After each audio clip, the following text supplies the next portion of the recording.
사실 조직 이 두 회사 비디오 빌리지와 샌드박스 같은 경우에는 직원도 뽑으시지만 이제 매니지먼트 사업을 이제 또 본격적으로 하시기 때문에 크리에이터 분들 영입하고 또 육성하는 게 큰 사업 분야이시잖아요.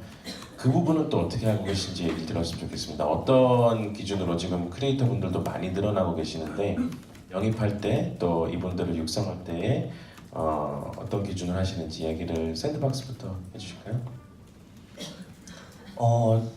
두 가지일 것 같아요. 큰 키워드로 보면은 컨텐츠와 커뮤니티인 것 같고요. 크리에이터라고 하면은 만드는 사람이잖아요. 그러니까 컨텐츠를 만들고 시청자에게 보여주는 거에 대해서 사명감을 가지고 만족감을 가질 수 있어야지 그냥 지금 당장 유튜브 수익이 얼마 나오고 후원 수익이 얼마 나오고 내가 유명해지고 잘 나가는 거에 관심이 있는 사람은 사실 좀 더 연예인을 하시는 게 맞다고 생각을 해요. 그러니까 크리에이터 즉 제작자, 컨텐츠 제작자로서 얼마나 사명감과 열망이 있는지를 보고요.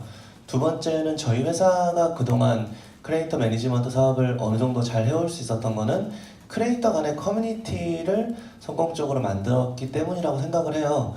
그래서 다른 크리에이터들이 봤을 때 인정할 수 있는 사람, 그리고 우리 크리에이터 커뮤니티에 긍정적 기여를 하고 더 많은 영감을 줄 수 있는 사람, 그런 사람이 오는 게 중요하다고 생각을 하고 있습니다. 비디오 빌리지는 어떻게 보세요? 저희가 중요하게 보는 건 아무래도 자기가 하고 싶은 이야기가 뚜렷하게 뭐가 있느냐가 제일 중요한 것 같아요.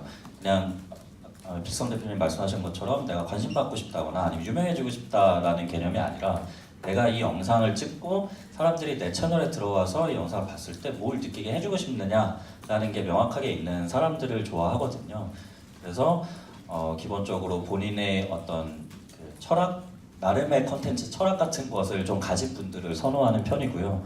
또 제일 중요한 건 그 다음으로 중요한 건 이걸 지속 가능하게 꾸준히 할 의지가 있느냐, 그리고 또 그런 여건이 되느냐가 제일 중요한 것 같습니다. 그래서 아무래도 이제 최근 들어서 이제 자기가 유명해질 수 있고 또 돈을 많이 벌 수 있다는 생각 때문에 신청을 하시는 분들도 굉장히 많으세요. 근데 실제로 초반에는 저희도 그런 오류에 빠진 적이 있었어요. 굉장히 좀 페이스북 같은 경우에 특히 좀 신기한 분들이 많거든요. 그런 분들 데리고 와서 영상을 찍으면 당연히 잘 될 줄 알았어요. 근데 몇 번 하다 보니 되게 단발적이고 또 그것이 어떤 가치를 지니지 않는다는 걸 알게 되는 순간부터 좀 그런 분들의 이제 영입을 제외하고 잘못 영입된 분들은 또 퇴출하기도 하고 하면서 계속 저희 내부에서도 그런 가이드를 만들어 가고 있습니다.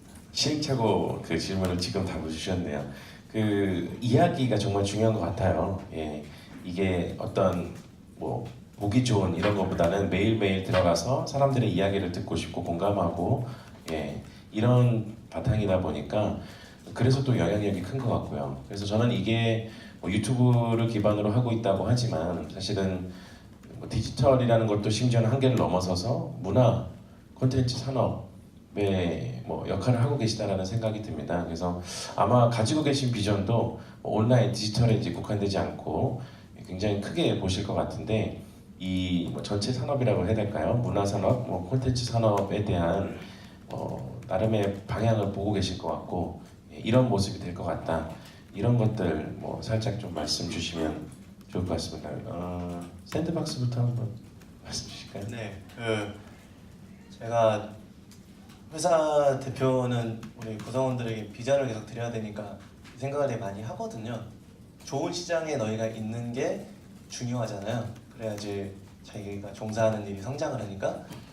근데 어느 날 지하철을 타고 이제 음악을 들으면서 가고 있는데 이제는 핸드폰으로 음악을 듣는 행위는 너무 보편적인 일이 되었다는 생각이 드는데 20년 전에 저를 생각해 보니까 그때는 워크맨으로 음악 듣는 행위가 되게 귀한 일이었던 것 같아요. 막 친구랑 나눠 듣고 그 배터리 떨어지면은 막 건전지 빌려서 꽂고 그렇게 생각해보면은 20년 전에 초등학생이었던 저랑 지금의 초등학생을 비교했을 때 컨텐츠를 소비하는 양이 얼마나 많이 차이가 날까 생각을 했고 그러면 앞으로 20년 뒤에는 또 얼마나 많이 컨텐츠를 소비를 더 많이 할까라 생각을 했을 때는 저는 이거는 무조건 우상향의 시장에 우리가 놓여있다 생각을 하고요. 그리고 지금 저희는 디지털 일을 하고 있기 때문에 그럼 디지털이 어떤 역할을 할 건지에 대한 고민을 같이 하는데 저는 이제는 레거시와 디지털을 나누는 게 굉장히 무의미하다 생각을 해요. 그래서 이제는 저희가 그냥 오프라인에 TV에 나가기도 하고 또 TV에 계신 분들이 뭐 유튜브에 나오기도 하는 것처럼 이거는 이제 구분 자체가 의미가 없기 때문에 첫째 컨텐츠를 무조건 우상향이고 여기서 얼마나 또 다 같이 잘해나가는 게 중요할 것 같다 뭐 그런 생각을 갖고 있습니다. 네, 우리 조 대표님은 어떻게 생각하십니까? 전반적인 시장은 숫자가 이야기해 주듯이 저희도 당연히 성장할 거라고 보는데요. 다만 그 양적인 숫자가 아니라 질적인 부분을 봤을 때는 확실히 다양성이 훨씬 더 중요해지는 것 같습니다. 저 어릴 때만 하더라도 볼 수 있는 채널의 선택지가 4개밖에 없었거든요.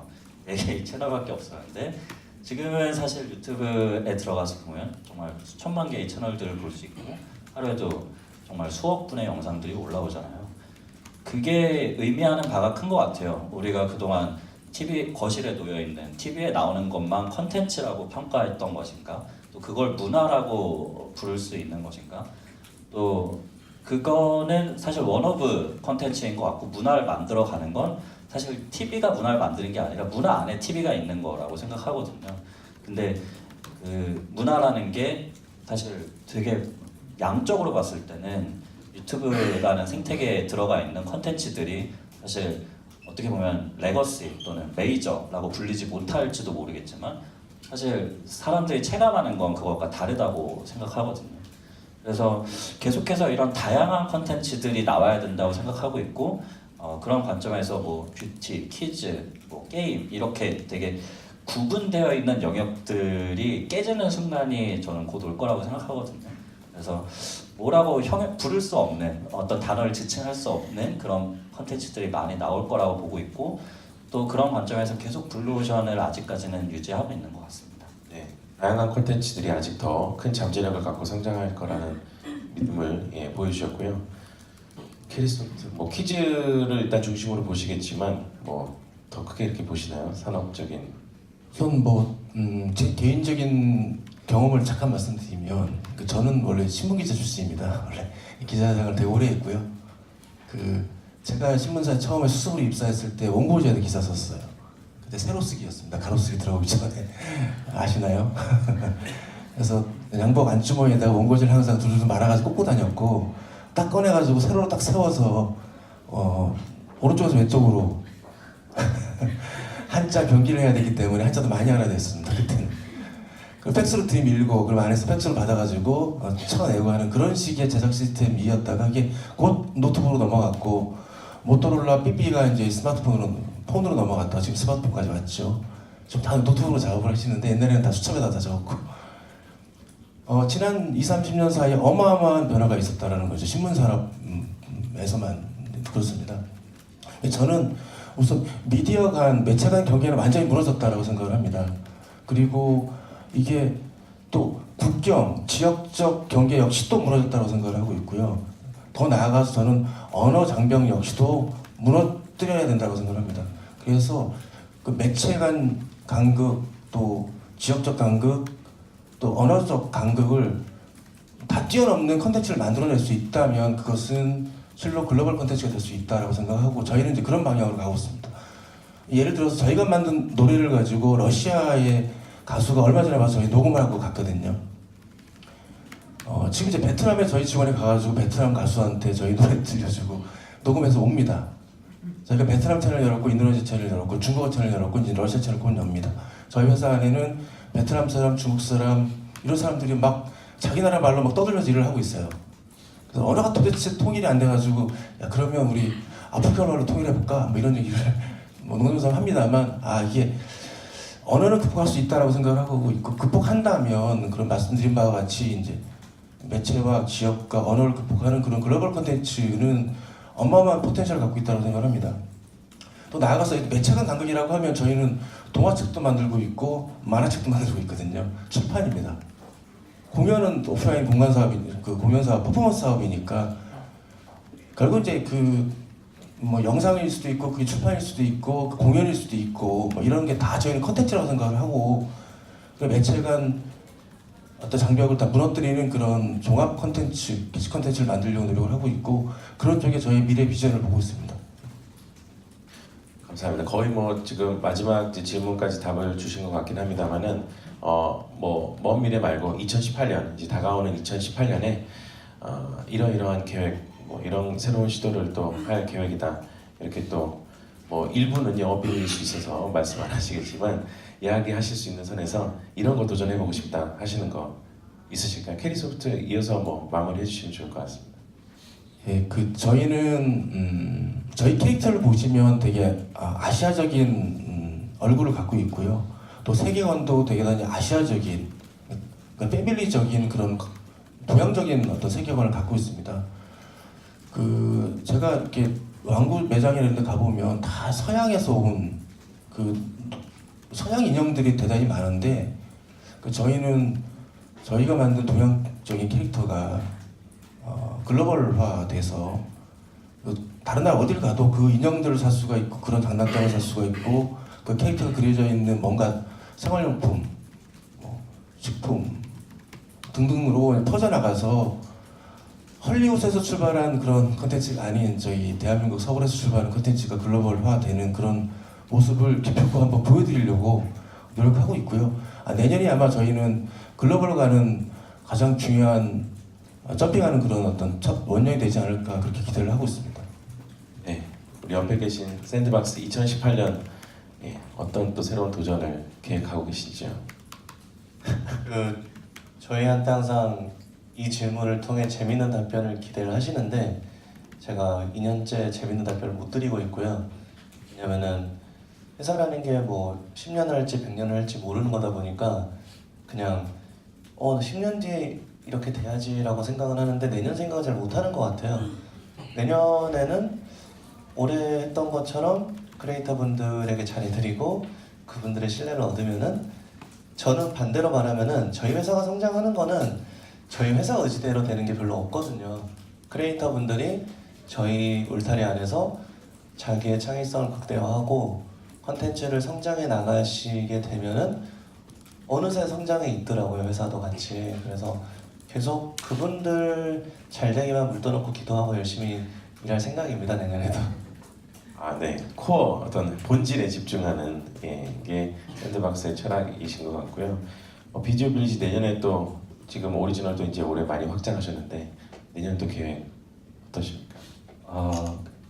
당연히 크리에이터분들하고 같이 파트너십 육성하는 거는 계속 진행을 하겠지만 조금 더 중점을 둘 부분은 직영 채널들을 오리지널 채널들을 더 많이 개설하고 더 키워 나가는 것 같아요. 그래서 조금 더 웹 예능적인 형태를 띠는 걸스 빌리지나 보이스 빌리지 같은 채널에서 좀 벗어나서 뭐 스튜디오 V 같은 그런 좀 범용적으로 공감할 수 있는 영상들을 많이 만들고 싶고요. 기존의 1인 미디어라는 영역에 그런 어떤 한계점들을 좀 그런 컨텐츠들로 극복했다는 걸 증명해 보이고 싶습니다. 네. 저도 개인적으로 이 세 회사에 계신 대표님들의 정말 초창기 시작하실 때의 모습을 같이 봐왔던 사람으로서 시간이 지나서 이렇게 또 성과를 이야기한다는 것 자체가 굉장히 좀 뿌듯하고 또 감회가 새로운 것 같습니다. 아마도 또 뭐 내년 내후년에 이 자리를 갖는다면은 또 다른 이야기들이 많이 펼쳐질 거라는 생각이 들고요.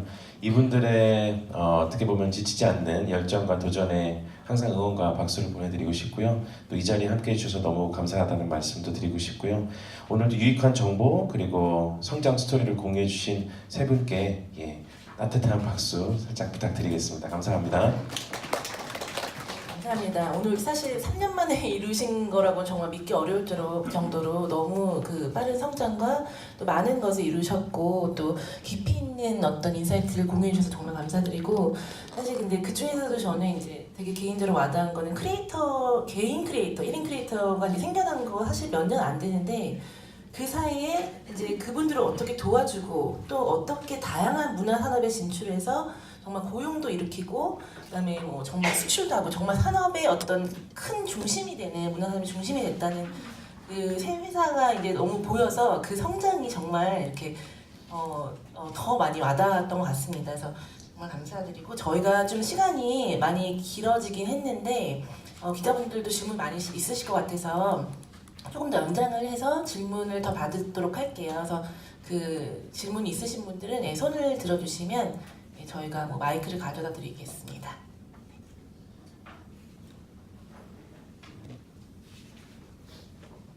예, 안녕하세요. 서울경제 정혜진 기자입니다. 사실 작년에 이렇게 세계 채널을 처음 접했었거든요. 저는 이쪽 출입을 하면서. 근데 자 이제 뭐 20대 후반, 뭐 30대 초반까지 가고 있는 것 같은데 이제 30, 40대에서도 사실 유튜브를 시청하는 비율이 점점 높아질 텐데 또 그쪽을 타겟으로 하는 컨텐츠들을 또 어떻게 고민하고 있으실지 궁금해요. 물론 캐리소프트는 또 다른 영역이겠지만 예, 그래서 뭐 캐리소프트는 그쪽에 만약에 생각이 없으시다면 두 분 대표님한테만 여쭤보고 싶고요. 또 두 번째는 레거시와 이제 디지털 경계도 흐려지다 보니까 신문사에서도 유튜브 채널을 개설하고 이것저것 노력을 하고 있는데 사실 마땅히 이렇게 눈에 띄는 캐릭터를 내세우기도 어렵고 또 이렇게 데일리를 다 소화해야 된다는 그런 부담 때문에 막 산으로 가는 컨텐츠들도 많고 그런데 혹시 좀 미디어에서 유튜브를 열 때 좀 조언을 해주신다면 물론 특수성이 있긴 하지만 네, 그 팁 같은 것들을 좀 부탁드리겠습니다.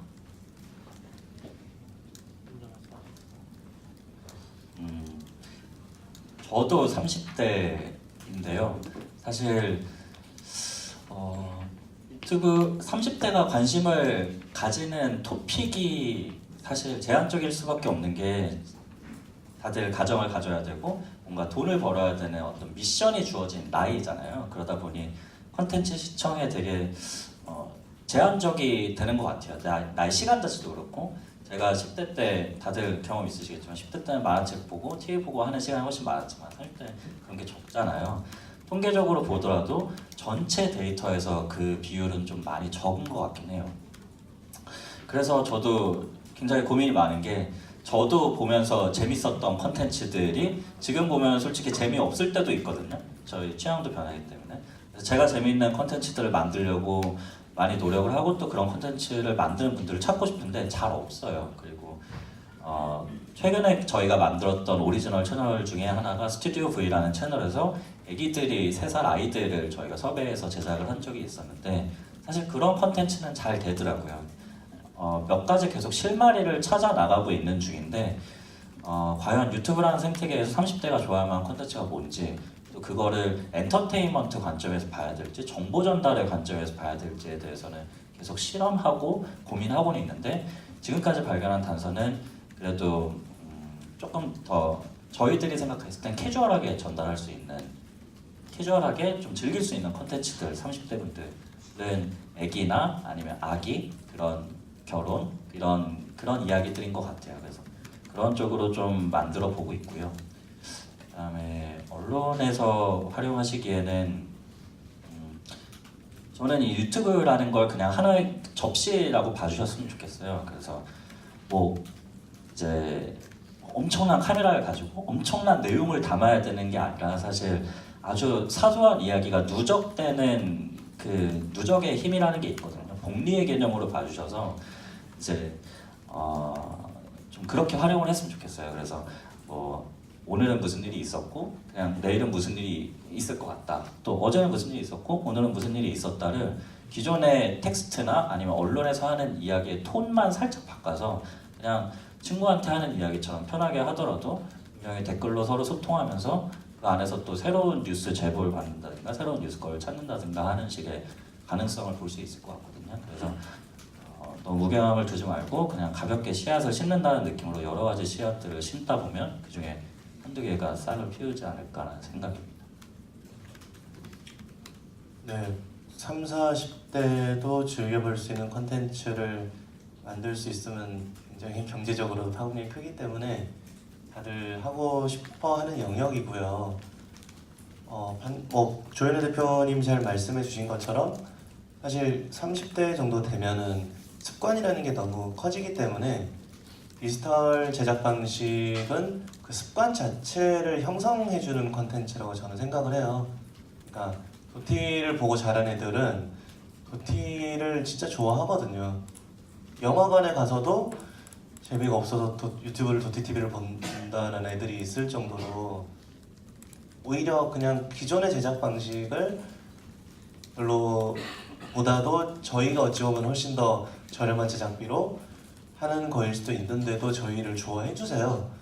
그러다 보니까 뇌가 말랑말랑한 10대들을 설득하는 것과 이제 30, 40대 분들을 설득하는 거는 근본적으로 난이도의 차이가 있는 것 같아요. 단순히 뭐 코드의 문제냐라기보다는 기본적으로 난이도의 문제가 있는 것 같고, 그래서 저는 두 가지라고 생각을 하는 거는, 첫 번째는 30, 40대를 타겟한 디지털 컨텐츠의 런칭이라는 거는 현실적으로 좀 쉽지 않다. 하지만 연령을 넘어선 뭔가 글로벌이라 했을 때는 이제 광범위한 공감대를 얻을 수 있는 컨텐츠는 분명히 존재를 하고, 그게 사실 그동안의 블록버스터들이 잘해왔고 그동안의 레거시 미디어라고 저희가 레거시라고 부르는 이제 주류 미디어에서 잘 해오셨던 거기 때문에 그 부분이 협력도 더 많이 일어나야 될 것 같고요. 뭐 계속 제가 우려먹는 건데, 저희 장삐쭈라는 저희 크리에이터랑 SNL이 콜라보레이션 한 다음에 저희 장삐쭈 구독자가 2배가 늘었어요.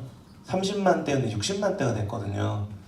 그리고 굉장히 전국적인 인지도가 생겼고요, 그 친구가. 그래서 그런 광범위한 크리에이터들이 충분히 또 등장할 수 있다라는 거, 거기에 대한 신뢰는 또 가지고 있어요. 예를 들어서 뭐 진짜 능력 있는 제작자분들이 있잖아요. 나영석 씨나 김태호 씨나 이런 분들이 옛날에는 방송국에서, 프로덕션에서, 스튜디오에서 일을 하셨다면은 이제는 그분들이 유튜브 크리에이터로서 진짜 훌륭한 제작자로서 모든 연령대가 공감할 만한 정말 천재적인 컨텐츠를 만들 수 있는 사람들이 등장을 할 거다라는 데 확신이 있어요, 저는. 그리고 그 사람이 우리 회사였으면 좋겠는데 그게 저는 30, 40대를 풀어갈 수 있는 방법이라 생각을 하고요. 제가 원래 예전 직장에서는 언론사 분들이랑 일을 많이 했었거든요. 그래서 저는 이 질문을 막 100번 정도는 받았던 것 같은데 정말 다른 일이라 생각을 해요. 저는 이제 미디어, 언론에서 취재를 하는 일 자체가 굉장히 훌륭하고 높은 전문성을 요구하는 일이라 생각을 하거든요.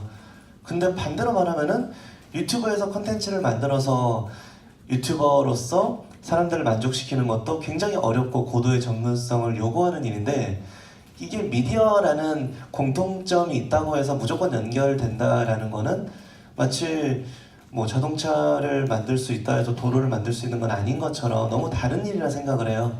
그렇기 때문에 오히려 완전히 새롭게 시작해야 된다는 거, 그냥 미디어 콘텐츠 회사라는 그 본질 제외하고는 모든 것들을 다 다르게 해야 된다라고 생각을 하는데, 그게 아니라 기존의 방식을 조금 변형하고 변주하는 방식으로 하다 보니까 말씀하신 대로 산으로 가는 케이스가 많은 것 같아요. 거기까지 말씀드릴 수 있을 것 같습니다.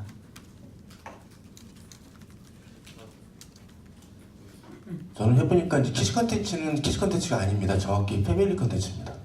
예, 이게 엄마 아빠 같이 보는 컨텐츠를 만들어야지 키즈 컨텐츠로서 성장할 수가 있더라고요.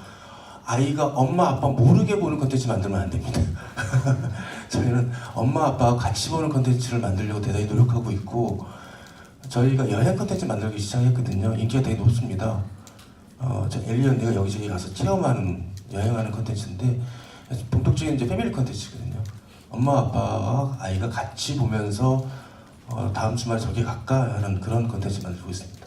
두 번째, 제가 만약에 감히 하나 조언을 드린다면 되게 버티컬한 영역에 답이 있더라라는 생각이 들어요. 종편하시면 안 되고요. 전문 편성하셔야 됩니다. 제가 수영을 열심히 노력하고 있는데 잘 안 돼요, 수영이. 그래서 수영 전문 채널을 제가 열심히 보고 있거든요. 인천시 수영 선수 출신이 운영하시는 수영 채널. 그런 어떤 버티컬한 영역에 뭔가 답이 있을 거라고 저는 생각을 합니다. 모든 사람들이 필요하지만 아직 존재하지 않거나 좀 미흡한 그런 영역이 어딘가에는 그 버티컬한 영역에 뭔가의 영상으로 만들어 보면 참 재밌겠다라는 부분이 있을 것이다라고 생각을 하고 있고, 그런 부분을 잘 언론사에 찾으면 거기에도 되게 의미 있는 시도를 하실 수 있을 거라고 생각을 합니다.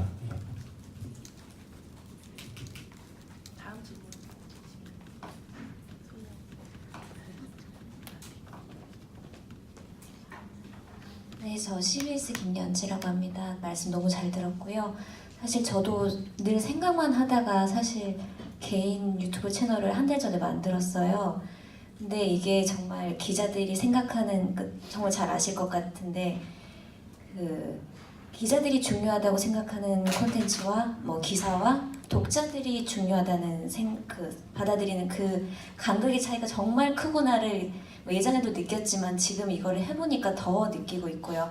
사실 제가 취재한 거를 유튜브에 올리면 조회수가 거의 안 나와요. 그렇지만 다른 거 그냥 이걸 해볼까 해서 했는데 오히려 그런 게 터진 수준도 아니지만 그런 걸 보면서 굉장히 저도 참 여기가 너무 새로운 영역이구나라는 걸 생각을 하는데 수많은 콘텐츠들 중에서 정말 하고 싶은 게 있을 수 있고 크리에이터 개인이 하고 싶은 게 있을 수 있고 또 독자가 원하는 게 있을 수 있는데 그걸 어떻게 선정을 하는지 그리고 똑같은 뭐 먹방이든 아이들 놀이든 이게 정말 사실 넘쳐나잖아요. 근데 그 중에서도 이 세 분이 독보적으로 사랑받는 그 이유는 무엇이라고 생각하는지 좀 궁금합니다. 당황했나? 먼저 드리면 이제 우선 저희 회사는 크게 컨텐츠를 둘로 딱 나누거든요. 저희가 만든 컨텐츠를 밸리드한 컨텐츠냐, not 밸리드한 컨텐츠냐, 그러니까 유효하냐 유효하지 않느냐라는 거죠. 근데 유효한 게 뭐냐면 저희 캐릭터 사업 전반에 긍정적인 영향을 줄 수 있는 컨텐츠냐, 아니면 잠깐 인기를 끌다가 확 사라져버리는 휘발성이 강한 그런 인기 위주의 컨텐츠냐라는 부분이 저는 되게 중요하게 생각합니다. 저희가 노래 컨텐츠를 만드는데 노래 컨텐츠는 꾸준히 사랑을 받는 아주 지속 가능한 컨텐츠거든요. 그럼 당장 조회수가 많이 안 나와도 10년이 지나고 20년이 지나고 30년이 지나도 그 컨텐츠는 존재할 수 있습니다. 근데 지금 잠깐의 어떤 인기 검색어 같은 거에 영합해서 이렇게 잠깐 띄우는 영상은 곧 사라지더라라는 생각이 많이 들어서요. 저희는 이제 그런 밸리드한 컨텐츠를 만들려고 노력을 하고 있고, 그래서 저희는 두고두고 꾸준히 읽히는 세계 명작 동화 같은 컨텐츠를 만들어야겠다. 요즘엔 더더욱 그런 생각들을 많이 합니다. 그런 부분인 것 같고요. 그리고 독자와 라이터는 전혀 다르죠. 기자는 항상 독자를 의심할 수밖에 없지 않습니까? 개가 사람을 물는 거는 대단히 당연한 얘기죠. 개가 사람을 물어야죠. 사람이 개를 꽉 물어야 됩니다. 그래야지 얘기가 되는 거죠. 독특하고 희한한 소재들을 그렇게 찾아내셔서 그 부분을 영상화하시는 게 어떨까라는 거고, 속보하고 영상의 경쟁에서는 당연히 텍스트 속보가 빠르기 때문에 뉴스를 만들어서 보내는 컨셉의 영상은 저는 실패한다고 생각해요. 그래서 뉴스 컨텐츠는 영상 컨텐츠는 대부분 잘 안 됩니다. 그 영상을 보기 전에 이미 네이버 뉴스를 통해서 사실을 알고 있기 때문에 선도가 뚝 떨어지는 거죠. 프레시하지 않아요, 영상 자체가. 그러면 영상은 엔터테인먼트 쪽으로 가시는 게 맞다라는 거죠. 영상을 통해서는 정보나 속보나 이런 게 아니라 즐거움을 느끼도록 하는 쪽으로 가는, 테이스트가 달라지는 거죠. 그런 부분은 저는 관점이 좀 차이가 있다고 생각합니다. 예. 크리에이터 활동을 시작하셨다니까 초보 크리에이터 관점에서 말씀을 드리고 싶은데요. 저희가 게임 컨텐츠로 회사가 시작이 됐어요. 지금도 게임 컨텐츠는 유튜브 내에서 조회수가 가장 빨리 나오고 쉽게 나오는 컨텐츠거든요. 조회수가 잘 나올 만한 요소를 다 가지고 있어요, 게임 컨텐츠는. 그래서 저는 회사 창립 초기에는 조회수 만능주의에 되게 빠져 있었거든요. 조회수 안 나오는 컨텐츠는 컨텐츠도 아니야 정도의 수준으로 막 업신여겼어요, 조회수 안 나오는 컨텐츠를. 근데 2년 정도 해보니까 의미 있는 컨텐츠는 조회수를 떠나서도 의미가 있더라고요. 그 컨텐츠가 사업적으로 의미가 있을 수도 있고, 조회수가 떨어져도 경제적으로 의미가 있을 수도 있는 거고, 혹은 사회에 더 여론이나 임팩트를 줄 수도 있는 거고, 꼭 조회수가 많은 컨텐츠가 좋은 컨텐츠라는 거에서 많이 벗어나게 됐어요. 그래서 의미 있고 좋은 컨텐츠를 만드는 게 경제적인 의미가 됐든 이게 사회 임팩트가 됐던 독자들에게 주는 영감이 됐던 충분히 의미가 있을 수도 생각을 하니까 조회수 집착하지 마라고 일단 말씀을 드리고 싶고요. 이제 갈등 결국은 뭐 조회수 빨리 나오는 거는 어그로성 컨텐츠라고 보통 저희 용어인데 그런 거가 될 거고 뭐 자기가 하고 싶고 의미 있다 생각하는 컨텐츠는 조회수가 안 나오니까 괴롭겠죠.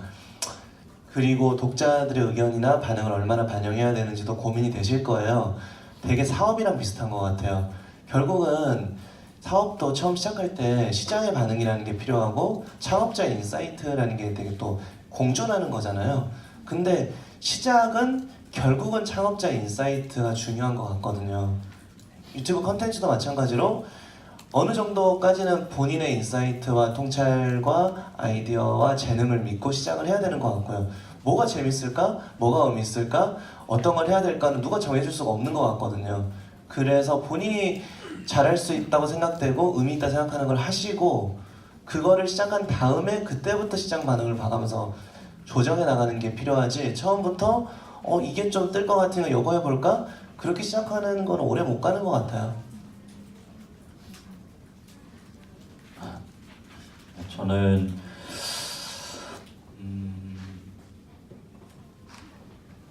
뭐 어떤 컨텐츠가 성공한 컨텐츠냐라고 사람들이 분류할 때 보통 조회수로 많이들 말씀하시고 저희도 실제로 내부에서 그렇게 평가했을 때가 있었는데 성 대표님 말씀처럼 조회수가 결국에 뭐 만능은 아닌 것 같아요. 많은 사람이 봤다고 해서 거기서 많이 영감을 받은 것도 아니고 세상에 메시지를 준 것도 아니고 사람들이 조회수 이꼴 수익이라고 생각하다 보니까 거기서 착각을 좀 많이 하시는 것 같은데 그냥 제 순수했던 창업 초기의 생각으로 돌아가 보면 그냥 내가 이 영상을 찍어서 이 영상을 보는 사람이 뭘 느꼈고 그 사람이 어떤 행동으로 연결이 됐고 그게 또 나한테 돌아올 거다라는 그런 가설을 가지고 시작했거든요. 그래서 한 명의 사람이 보더라도 두 명의 사람이 보더라도 의미 있는 순간이 있을 수 있다는 확신과 좀 믿음을 가지고 내가 좋아하는 영상, 내가 믿는 가치에 따라서 영상을 찍는 게 중요한 것 같아요. 그냥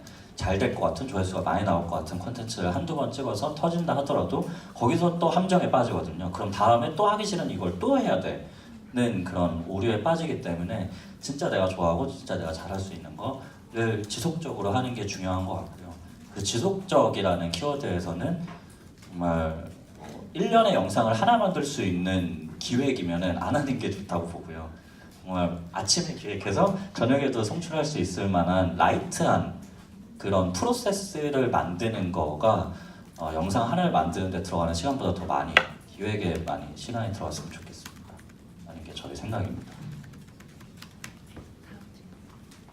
안녕하세요. 저 잡지사 주부 생활의 안석영이라고 하고요. 저는 샌드박스 대표님한테 질문하고 싶은데 저희 독자층이 주로 30대, 40대 주부층이다 보니까 이런 샌드박스의 뭐 도티TV나 마리아와 프렌즈 같은 채널들에 되게 관심이 많으신데요. 이런 독자분들이.